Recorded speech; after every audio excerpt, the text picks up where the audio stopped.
வணக்கம் மக்களே. இந்த பீஸை எவனுக்குமே பிடிக்காது, எனக்கும் பிடிக்காது. தமிழ் கமெண்ட்ரியில இருக்கிறவன் அவனை நான் காட்டுறேன். உன் வன்மத்தை காட்டு, என் வன்மத்தையும் காட்டுறேன்.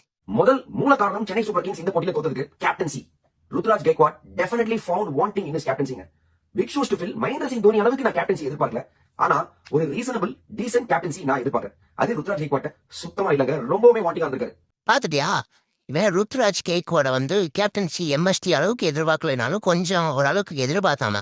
ஆனா அந்த பையன் அதெல்லாம் பண்ணலையா, ஒரு ஒரு ஒரு மாதிரியா சங்கடமாயிட்டாராம். டேய், ஆனந்தப்பட்ட விராட் கோலியை 2013 இருந்து 2021 வரைக்கும் பெங்களூர் அணிக்கு கேப்டன்சி பண்ணாப்புல. அவர்னால ஃபைனலுக்கோ அல்லது பிளே ஆஃபுக்கோ எத்தனை முறை போக முடியுச்சுன்னு நான் எவிடன்ஸ் காட்டுறேன், பாத்துக்க.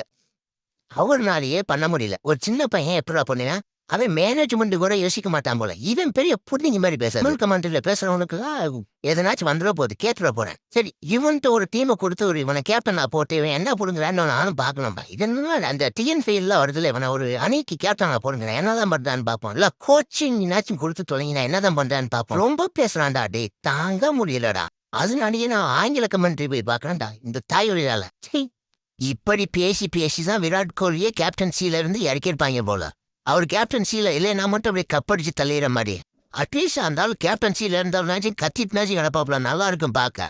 இவனுங்க அதையும் கெடுத்து விட்டானுங்க தாயுடைய.